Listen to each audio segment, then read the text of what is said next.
السلام عليكم ورحمة الله وبركاته. الحمد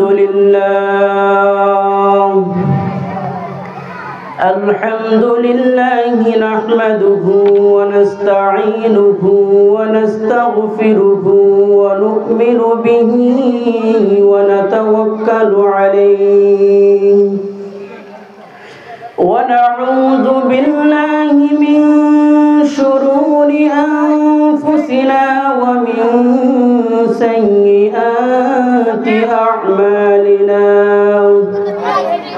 ونشهد أن لا إله إلا الله وحده لا شريك له ونشهد أن سيدنا وسندنا وحبيبنا ومولانا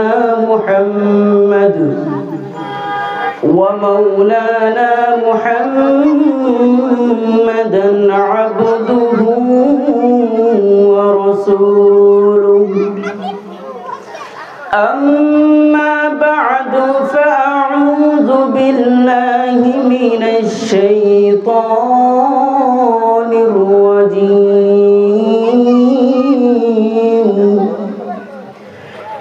بسم الله الرحمن الرحيم.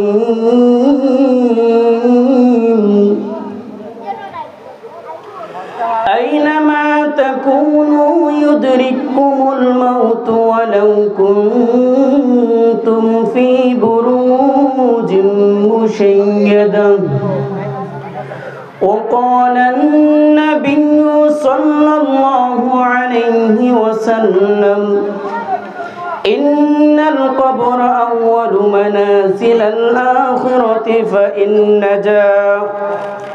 فإن نجا منه فما بعده أيسر منه وإن لم ينج منه فما بعده أشد منه أو كما قال عليه الصلاة والسلام. اللهم صل على محمد وعلى آل محمد كما صليت على إبراهيم وعلى آل إبراهيم إنك حميد مجيد.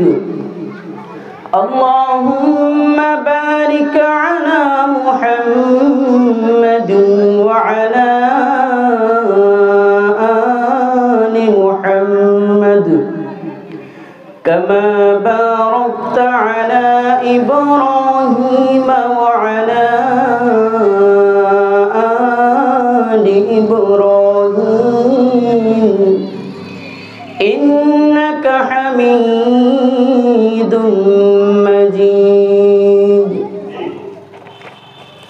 আলহামদুলিল্লাহ, দাওয়াতুল হক ইসলামী সমাজ সংগঠন উদ্যোগে আয়োজিত দ্বিতীয় বার্ষিক ওয়াজ মাহফিলের মুহতারাম সদর, মুহতারাম সভাপতি, উপস্থিত জাতির রাহবার, মুআজ্জাজ মুকাররম উলামায়ে কেরাম ও আমার সামনে উপবিষ্ট ইসলাম প্রিয়, দিন প্রিয় মুরব্বিয়ানি কেরাম, সমবয়সী যুবক ভাই ও বন্ধুগণ, পদ্মানিশী মা ও বোনেরা,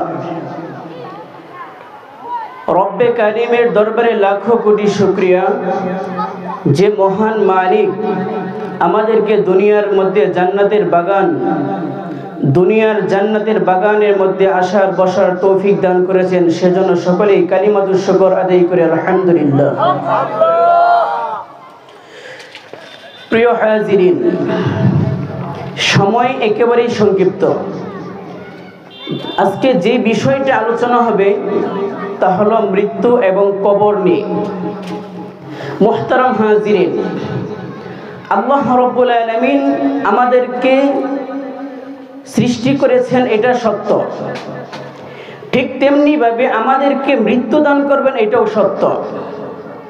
আমাদেরকে তিনি জীবন দান করেছেন, আমাদেরকে সৃষ্টি করেছেন, এটা যেমন সত্য, ঠিক তেমনিভাবে আমাদের মৃত্যু হবে, এটাও বাস্তব সত্য। মৃত্যুকে কেউ কখনো অস্বীকার করতে পারবে না। এমনকি মুসলিম ও মুসলিম বিশ্বের যত মানুষ আছে সকলেই এটা অকপটে স্বীকার করে নেয় যে তার মৃত্যু হবে। হাসর কায়েম হবে বা হবে না এটা নিয়ে তারা দ্বিধাদ্বন্দ্বে, কিন্তু মৃত্যু যে হবে এটা নিয়ে কারো সন্দেহ নেই। তো আল্লাহ রাব্বুল আলামিন আমাদেরকে জীবন দান করেছেন, কেনই বা মৃত্যু দিবেন? মৃত্যু যেহেতু দিবেন, আমাদেরকে দুনিয়াতে কিসের জন্য পাঠাইলেন? মৃত্যু যেহেতু হয়েই যাব, আমাদেরকে সৃষ্টি করেছেন, আবার দুনিয়া থেকে তুলেও নিয়ে যাবেন, কিন্তু এই মাঝখানের সময়টা কিসের জন্য পাঠাইলেন? আল্লাহ রাব্বুল আলামিন তিনি পবিত্র কালামুল্লাহ শরীফের মধ্যে বলেন, وَمَا خَلَقْتُ الْجِنَّ وَالْإِنسَ إِلَّا لِيَعْبُدُونَ। আল্লাহ রাব্বুল আলামিন তিনি বলেন, আমি মানুষ এবং জিন জাতিকে সৃষ্টি করেছি একমাত্র আমার ইবাদত করার জন্য। আল্লাহ রাব্বুল আলামিন মানব জাতি এবং জিন জাতিকে সৃষ্টি করেছেন কি জন্য?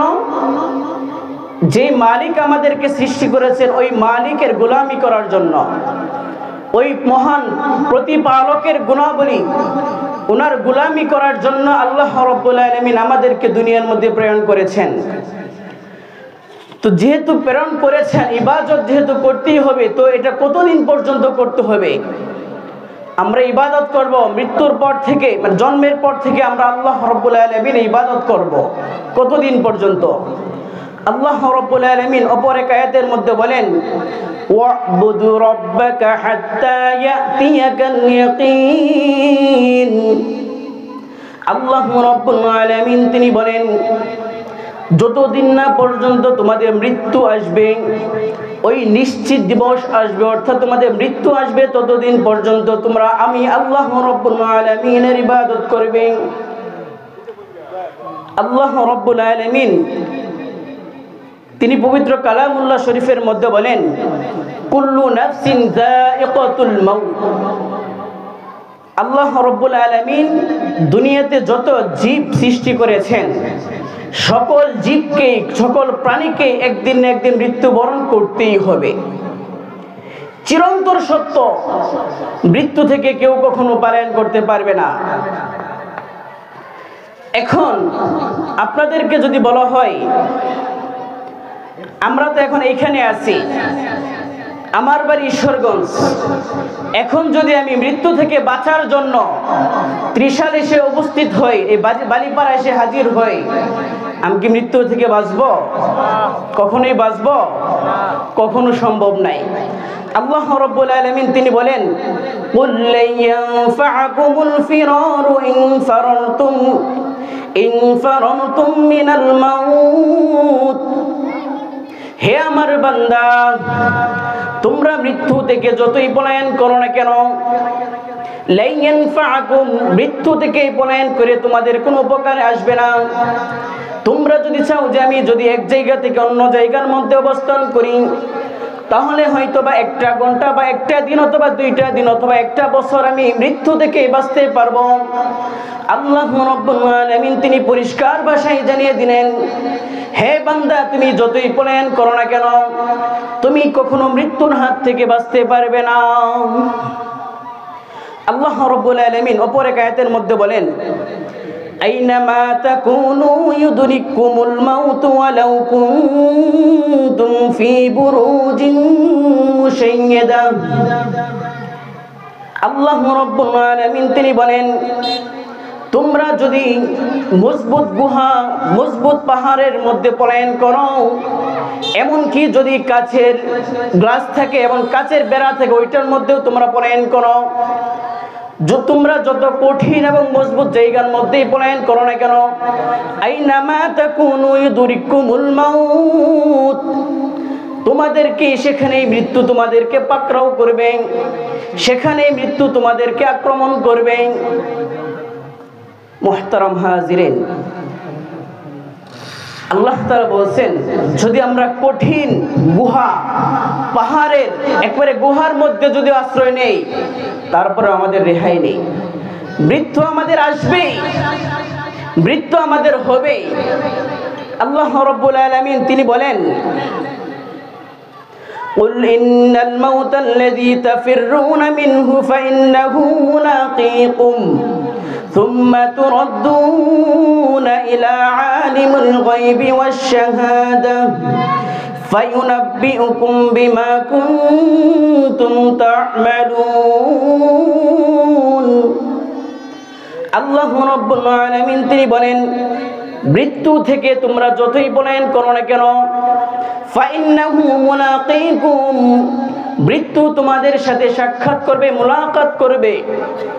সুম্মা তুরাদ্দুনা ইলা আলিমিল গায়বি ওয়াশ শাহাদা, এবং তোমাদেরকে ওই দৃশ্য অদৃশ্য আলিমুল গায়ব, ওই আলিমুল গায়ব আল্লাহ রাব্বুল আলামিনের নিকট ফিরিয়ে দেওয়া হবে, প্রত্যাবর্তন করা হবে। ফায়ুনাব্বিউকুম বিমা কুনতুম তা'মালুন। আল্লাহ রাব্বুল আলামিন বলেন, অতঃপর তোমাদেরকে তোমরা দুনিয়ার মধ্যে যেই সমস্ত কার্যকলাপ করেছ, যেই সমস্ত কার্যকলাপ তোমরা করেছো, সেই সমস্ত কার্যকলাপ তোমাদের সামনে প্রকাশ করা হবে। মুহতারাম হাজিরিন, এখন যদি আমরা মৃত্যু থেকে বাঁচতে চাই সামান্য সময় পর্যন্ত, একটা সেকেন্ড কি বাঁচার সম্ভাবনা আছে? কোনো সন্দেহ আছে? আল্লাহ রাব্বুল আলামিন যাদের মনের ভিতরে সন্দেহ আছে, এই সন্দেহ দূরীভূত করার জন্য তিনি অপর এক আয়াতের মধ্যে বলেন, লাউলা আখরতানি ইলা আজালিন করিব ফাআসাদদাকা ওয়া আকুম মিনাস সালিহিন। আল্লাহ রাব্বুল আলামিন যার মৃত্যু যখন লিখে রেখেছেন, তার মৃত্যু ঠিক সেই সময়ের মধ্যে হবে। এক সেকেন্ডের জন্য তার মৃত্যুকে এদিক সেদিক করা হবে না। সে যতই চেষ্টা করুক না কেন, ইলা আজালিন করিব, কেউ যদি চায় আজকে আমি 5 মিনিট আগে মৃত্যুবরণ করব, আল্লাহ রাব্বুল আলামিন তিনি বলেন এটা সম্ভব না। কেউ যদি বলে আমি 5 মিনিট পরে মৃত্যুবরণ করব, আল্লাহ রাব্বুল আলামিন তিনি বলেন এটাও সম্ভব না। যার মৃত্যু আল্লাহ রাব্বুল আলামিন যেই সময় নির্ধারণ করে দিয়েছেন, সেই সময়ের মধ্যেই সে মৃত্যুবরণ করবে। মুহতারাম হাজিরিন, মৃত্যু তো হয়েই যাবে আমাদের। এই সুন্দর পৃথিবী ছেড়ে, এই দুনিয়ার নাজ নিয়ামত ছেড়ে কে চায় যে আমি মারা যাই, আমি এই সুন্দর পৃথিবী ছেড়ে চলে যাই, আমি আমার পিতা মাতা সন্তান স্ত্রী তাদেরকে রেখে চলে যাই? কেউ কি চায়? দুনিয়ার মহব্বত আল্লাহ তাআলা, মানে দুনিয়ার মহব্বত আমাদের ভিতরে শয়তান এমন ভাবে দিয়ে দিয়েছে, আমরা এই নশ্বর দুনিয়াকে ত্যাগ করতে চাই না। দুনিয়ার মায়া আমাদের ভিতরে এমন ভাবে গ্রাস করে আছে, আমাদের আখিরাত বরবাদ করে দিচ্ছে দুনিয়া। আমরা কেউ তো চাই না যে এই দুনিয়া ছেড়ে চলে যায়, কিন্তু আল্লাহ তাআলার বাস্তব যে নিয়ম সেটাকে অস্বীকার করতে পারবে না, কখনো অস্বীকার করা যাবে না। একটাবার চিন্তা করেন, যখন আপনি মারা গেলেন, মারা যাওয়ার পর আপনাকে কাফন পরানো হলো, জানাজার হলো, দাফন করানো হবে, কেমন অবস্থা হবে? আজকে এই শীতের মধ্যে তো আমরা একটা জামা কাপড় ছাড়া তো খালি গায়ে কেউ থাকতে পারি না, কিন্তু যখন এই শীতের মধ্যে আমাকে ওই বাঁশবাগানের নিচে রেখে আসলো, কোনো মায়া দয়া নেই, কোনো মায়া দয়া নেই, তাই না? আসলে বাস্তব নিয়ম হলো, আজকে আপনি মারা যান, বিবি বলবে না আমার স্বামীকে একদিনের জন্য রেখে দাও, সন্তান বলবে না আমার বাবাকে একটা মুহূর্তের জন্য রেখে দাও, অন্যান্য আত্মীয় স্বজন বলবে না, ভাই বলবে না আমার ভাইকে রেখে দাও। যখন মৃত্যুবরণ করবেন, তখন বলবে যত দ্রুত সম্ভব লাশটাকে দাফন করো। মৃত্যুর মাইয়েতের শরীর থেকে গন্ধ বের হচ্ছে, তাকে তো আর রাখা যাচ্ছে না। যত দ্রুত সম্ভব ওই বাঁশবাগানের নিচে তাকে রেখে আসো। বিশ্বাস করেন ভাই, একটা সময়ের জন্য কেউ বলবে না যে বাড়িটাকে রেখে যাও।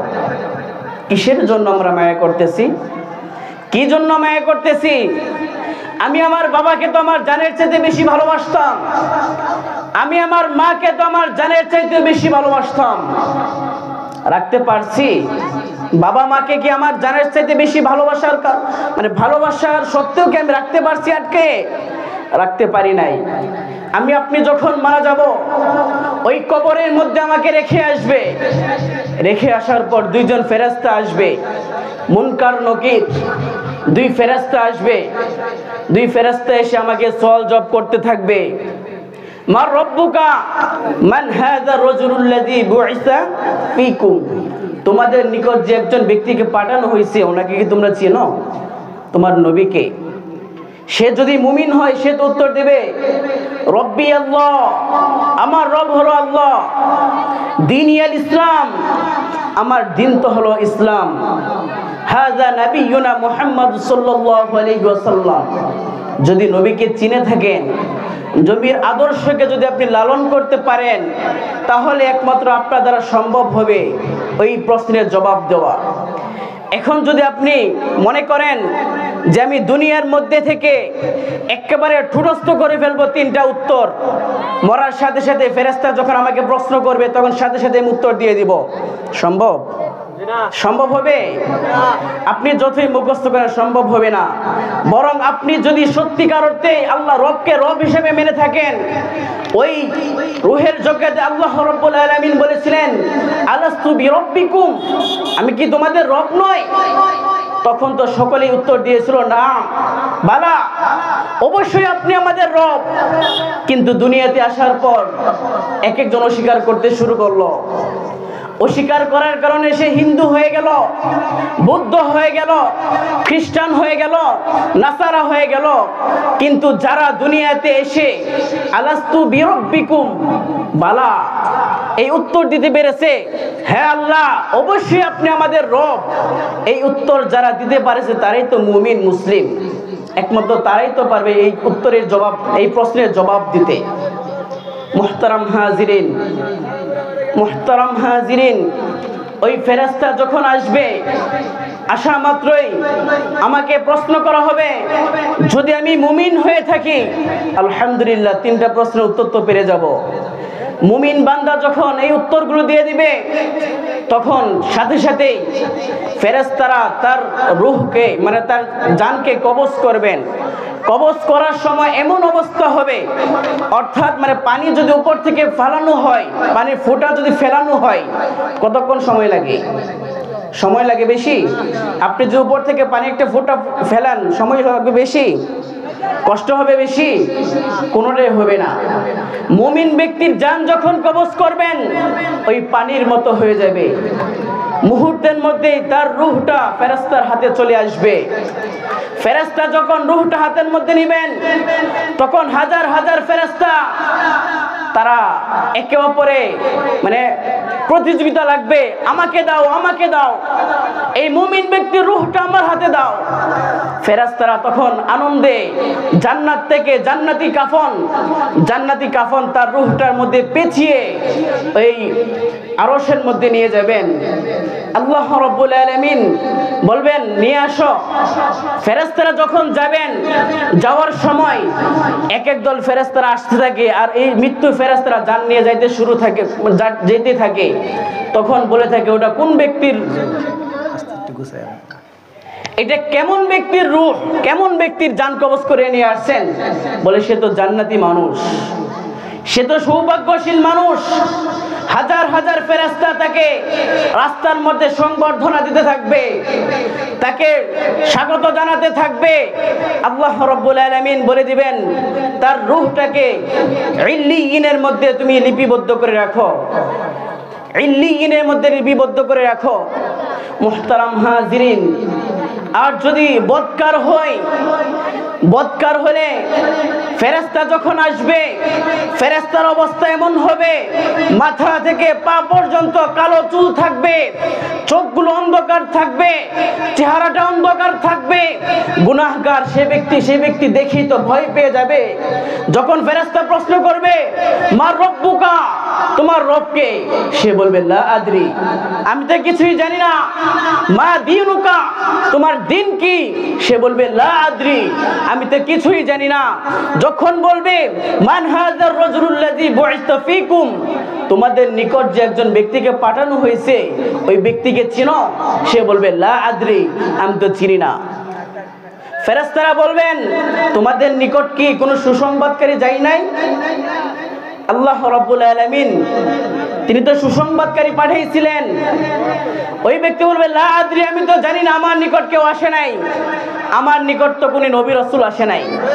আল্লাহ রাব্বুল আলামিন তিনি বলবেন আমি তো নবী রাসূল নাই, কিন্তু তাদের ওয়ারিস, উম্মতের ওয়ারিস উলামায়ে কেরামকে তো তোমাদের নিকট পাঠাইছিলাম। আজকে যে তোমরা মাহফিল করছো, এই মাহফিলের মধ্যে যে উলামায়ে উম্মত তো বয়ান করছিল, তোমরা কি দেখো নাই? কানে কি সংবাদ যায় না তোমাদের? তখন তো সে বলল লা আদরি, লা আদরি, আমি তো কিছুই জানি না। আল্লাহ রাব্বুল আলামিন বলবেন সে তো কিছুই মানে নাই, সে কিভাবে জানবে যে তার নিকট সতর্ককারী যায় না না যায়? মুহতারাম হাজিরিন, যখন নেক ব্যক্তিকে নিয়ে যাওয়া হবে, নেক ব্যক্তি যখন সে 3টা প্রশ্নের উত্তর দিয়ে দিবে, তখন সে বলবে, মানে ফেরেশতা বলবে তুমি যে 3টা প্রশ্নের উত্তর দিয়েছো তুমি সেটা কিভাবে জেনেছো? ওই নেককার ব্যক্তি বলবে করাতু কিতাবাল্লাহ, আমি তো আল্লাহর কিতাব থেকে পড়েছি, আমি তো আল্লাহর কিতাব থেকে জানতে পেরেছি। উলামায়ে কেরাম কোরআন হাদিসের আলোচনা করেছিল, সেখান থেকে আমি জানতে পেরেছি। ফাআতাইতু বিহি ওয়া সাদ্দাকতু, এবং এটাকে সত্যায়ন করে নেবে তারা। মুহতারাম হাজিরিন, তখন একজন ঘোষক আসমান থেকে ঘোষণা করে বলবেন আন সাদাকা আবদি, আমার বান্দা সত্য বলেছে। ফাআফরিশুহু মিনাল জান্নাহ, তাকে জান্নাতের, তার কবরকে জান্নাতের বিছানা বিছিয়ে দাও। ওয়া আলবিসুহু মিনাল জান্নাহ, জান্নাতি পোশাক তাকে পরিয়ে দাও। ওয়া আফতাহু লাহু বাবান মিনাল জান্নাহ, জান্নাতের দরজাসমূহকে তার সামনে উন্মুক্ত করে দাও। সুবহানাল্লাহ।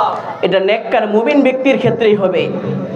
আর যখন বদকার ব্যক্তির অবস্থা হবে, আল্লাহ রাব্বুল আলামিন বলবেন তাকে জাহান্নামের পোশাক পরিয়ে দাও। বদকার ব্যক্তির জাহান্নামের পোশাক কেমন হবে জানেন? আগুনের পোশাক হবে। আল্লাহ তাআলা বলবেন তাকে জাহান্নামের বিছানা বিছিয়ে দাও। ওই বদকার ব্যক্তি কবরে অবস্থান হবে, নিচে আগুনের পোশাক থাকবে, উপরের দিকে তাকিয়ে দেখবে একজন ফেরেশতা দাঁড়িয়ে আছে ডান্ডা নিয়ে। একটা যখন আঘাত করবে, তোর আঘাতের কারণে সে এমন চিৎকার করতে থাকবে, দুনিয়ার একমাত্র মানুষ এবং জিন ছাড়া সকল প্রাণী শুনতে পারবে তার চিৎকারের আওয়াজ। কবরের মধ্যে দেখবেন গরুকে যখন রাখা হয়, ছাগলকে যখন রাখা হয়, তখন লাফালাফি শুরু হয়। তারা বুঝতে পারে, গরু ছাগল তারা বুঝতে পারে এই কবরের মধ্যে কি আযাব, কি শুরু হচ্ছে। মুহতারাম হাজিরিন, মারা তো যাবই, আজকে আমরা কি নিয়ে যাচ্ছি একটাবার চিন্তা করে দেখেন। আমার হাসর কেমন হবে? ওই হাসরে কঠিন অবস্থা যখন শুরু হবে, সূর্য তো অর্ধ হাত উপরে থাকবে। যার গুনাহ যেমন হবে তার হাসর তখন তেমন হবে। গুনাহ যদি বেশি হয়, কারো হাসর হবে, মানে হাসরের ময়দানে ঘাম হবে তার মাথা পর্যন্ত, কারো হবে বুক পর্যন্ত, কারো হবে তার সিনা পর্যন্ত। কঠিন অবস্থার মধ্যে সকলেই হাই উতাস করতে থাকবে। এখনো কেন বিচার কাজ শুরু হয় না? কেন শুরু হয় না? হযরত আদম আলাইহিস সালাতু ওয়াস সালামের কাছে ছুটাছুটি করতে লাগবে, হে বাবা, আপনি তো দুনিয়ার প্রথম মানুষ, আপনি আল্লাহ তাআলার কাছে আবেদন করুন, আল্লাহ তাআলা বিচার কার্য শুরু করুন। হযরত আদম আলাইহিস সালাতু ওয়াস সালাম বলবেন আমি তো একটি নিষিদ্ধ গাছের ফল খেয়ে ফেলেছিলাম, আমার নিজেকে অপরাধী মনে হচ্ছে, আমার সাহস হচ্ছে না, কিভাবে আমি আমার রবের কাছে আবেদন করব। হযরত ইব্রাহিম আলাইহিস সালাতু ওয়াস সালামের কাছে উম্মত ছুটে যাবে, হে আল্লাহর নবী, আপনি তো আল্লাহর খলিলুল্লাহ, আল্লাহর বন্ধু, আবেদন করেন না, হাসর বিচার কার্য শুরু করুন। ইব্রাহিম আলাইহিস সালাতু ওয়াস সালাম বলেন আমার দ্বারা তো সম্ভব হবে না। হযরতে মূসা আলাইহিস সালাতু ওয়াস সালামের কাছে যাবেন। মূসা আলাইহিস সালাতু ওয়াস সালাম বলবেন, আমি তো এক ব্যক্তিকে ঘুষি দিয়েছিলাম, সে তো মারা গিয়েছিল, সুতরাং আমার নিজেকে অপরাধী মনে হচ্ছে, আমি এই মুখ নিয়ে কিভাবে যাব রবের কাছে? অবশেষে আমাদের নবী মুহাম্মদুর রাসূলুল্লাহ সাল্লাল্লাহু আলাইহি ওয়াসাল্লামের কাছে আসবেন। আল্লাহর রাসূল সাল্লাল্লাহু আলাইহি ওয়াসাল্লাম তিনি বলেন, প্রত্যেক নবীকে আল্লাহ তাআলা বিশেষ একটি মুজিজা, একটি দোয়া দিয়েছেন। সকল নবী রাসূল দুনিয়ার মধ্যে সেই মুজিজা, সেই যে বিশেষ দোয়া ছিল, সেই দোয়া তারা আদায় করে নিয়েছেন। তো আমার নবী মুহাম্মদুর রাসূলুল্লাহ সাল্লাল্লাহু আলাইহি ওয়াসাল্লাম তিনি বলেন, আমাকে যখন এই দোয়াটি দেওয়া হলো, তখন সেটি আমি আখিরাতের জন্য রেখে দিয়েছিলাম। সেটি হলো আমার গুনাহগার উম্মতের জন্য সুপারিশ। রাসূলুল্লাহ সাল্লাল্লাহু আলাইহি ওয়াসাল্লাম সিজদার মধ্যে পড়ে যাবেন, হে রব, আর তো সহ্য হচ্ছে না, বিচার কার্য শুরু করুন, বিচার কার্য শুরু করুন। আল্লাহ তাআলার ওয়াদা, আপনি যতক্ষণ না পর্যন্ত খুশি হবেন ততক্ষণ পর্যন্ত আমি আপনাকে নিরাশ করব না। এই গুনাহগার উম্মতের কি অবস্থা হবে? এই পরকালের আগুনকে তো আমরা এক সেকেন্ডের জন্য সহ্য করতে পারবো না। আমাদের দয়ার নবী, মায়ার নবী মুহাম্মদ মুস্তাফা সাল্লাল্লাহু আলাইহি ওয়াসাল্লাম একজন গুনাহগারকে সুপারিশ করে জান্নাতের মধ্যে প্রবেশ করিয়ে দিবেন। মুহতারাম হাজিরিন, সেই কাতারে যদি আমরা পৌঁছতে চাই, সেই কাতারে যদি আমরা শামিল হতে চাই, তাহলে আমাদেরকে সেরকম কাজ করিয়ে যেতে হবে। মৃত্যুর প্রস্তুতি নিতে হবে, আল্লাহ রাব্বুল আলামিনের কাছে দোয়া করতে হবে, আমার মৃত্যুটা যেন ঈমানি হালতে হয়, বেঈমান অবস্থা যেন না হয়। সর্বদা আল্লাহ রাব্বুল আলামিনের কাছে এই দোয়া করতে হবে। তো মুহতারাম হাজিরিন, সময় একেবারেই সংক্ষিপ্ত। আল্লাহ রাব্বুল আলামিন আমাদেরকে মৃত্যুর পরিপূর্ণ প্রস্তুতি নিয়ে যাওয়ার তৌফিক দান করুন। আমিন। ওয়া আখিরু দাওয়ানা আলহামদুলিল্লাহি রাব্বিল আলামিন। আসসালামু আলাইকুম ওয়া রাহমাতুল্লাহি ওয়া বারাকাতুহু।